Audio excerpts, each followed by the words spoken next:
আজকের রেসিপিটা সম্পূর্ণ নিরামিষ এবং সুস্বাদু ও অত্যন্ত স্বাস্থ্যকর। আজ একটা বিটের রেসিপি নিয়ে এসেছি। বিট তো আমরা সকলেই খেতে পছন্দ করি না।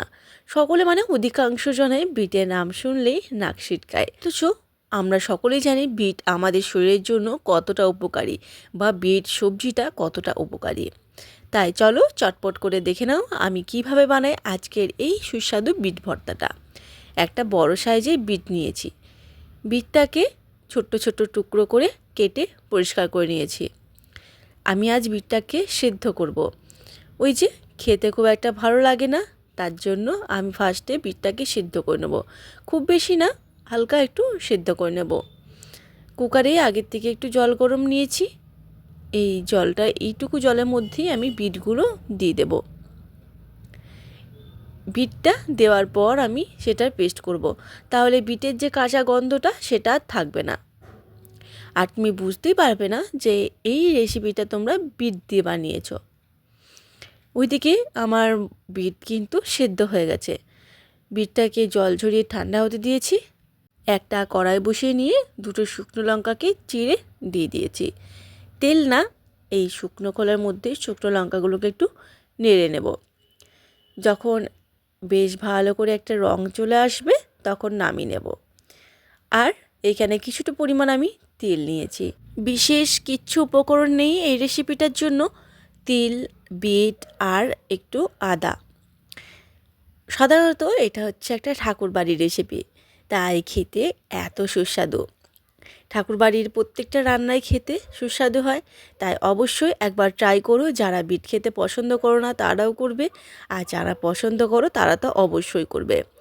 কড়াই দেওয়ার সাথে সাথে অনবরত নাড়াচাড়া করতে করতে তিলটাকে একটু ভেজে নেওয়ার পর যখন একটা সুন্দর রং ধরে আসবে তখন নামিয়ে ঠান্ডা করে নেব। এইদিকে আমি নিয়েছি ঝালের জন্য কাঁচা লঙ্কা, আর যে শুকনো লঙ্কা দুটোকে শুকনো খোলা নেড়ে রেখেছিলাম সেই শুকনো লঙ্কা দুটো, একটু আদা, আর এই তিলটাকে ঠান্ডা করে আমি ফার্স্ট তারপর বাটবো। কেননা গরম অবস্থায় থাকাকালীন বাটলে টেস্টটা একটা অন্যরকম হয়ে যায়, আর এটাকে ঠান্ডা করে বাটলে পরে টেস্টটা আরেক রকম হয়। জল দিয়ে দেখো একটা স্মুথ পেস্ট বানিয়ে নিয়েছি, ঠিক এই রকমটা। আর এইদিকে আমার বিটটাও তো সেদ্ধ হয়ে গেছে, জল ঝরিয়ে নিয়েছি। এরপর এটাকে একটু পেস্ট করে নিতে হবে। আর আমি খুব বেশি কিন্তু সিদ্ধ করিনি। দেখো আমার পেস্ট করা হয়ে গেছে, ঠিক এই রকম। এটা চাইলে তোমরা কাঁচা বিটটাকেও বেটে নিতে পারতে, তবে আমার মনে হলো সেদ্ধ করে বেটে নিলে টেস্টটা আরও বেশি ভালো হবে।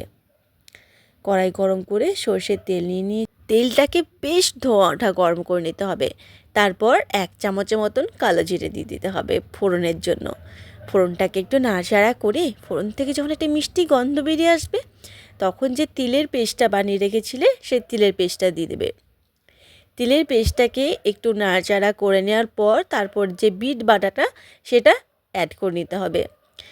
নেওয়ার সাথে সাথেই এটাকে ক্রমাগত নাড়াচাড়া করে যেতে হবে যতক্ষণ না পর্যন্ত এটা ড্রাই হয়ে আসছে।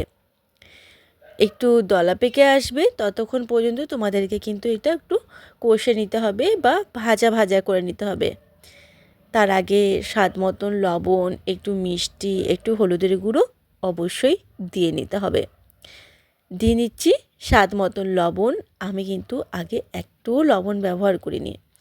1 চামচের মতন চিনি, যেহেতু বিটের কোনো টেস্ট নেই, টেস্টটার জন্য আমি 1 চামচের মতন চিনি দিয়েছি।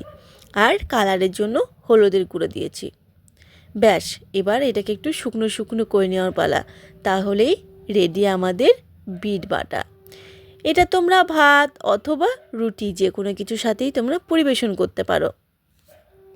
একবার বানালে আঙুল চাটতে থাকবে। ভরসা করে বলতে পারি বাড়ির সকলেই কিন্তু আঙুল চেটে খাবে। দেখো বিট বাটাটা আমাদের কিন্তু অনেকটাই শুকনো শুকনো হয়ে গেছে, আর ঠিক এই রকমটা দেখতে হয়েছে। রেডি হয়ে গেছে আমাদের বিটের ভর্তা। কেমন লাগলো আজকের এই ছোট্ট পদটা? ছোট্ট একটা কমেন্ট করে জানি, একটা লাইক করে আমার পাশে থাকার অনুরোধ রইল। আজ এই পর্যন্ত, দেখা হবে পরবর্তী রেসিপিতে। টাটা।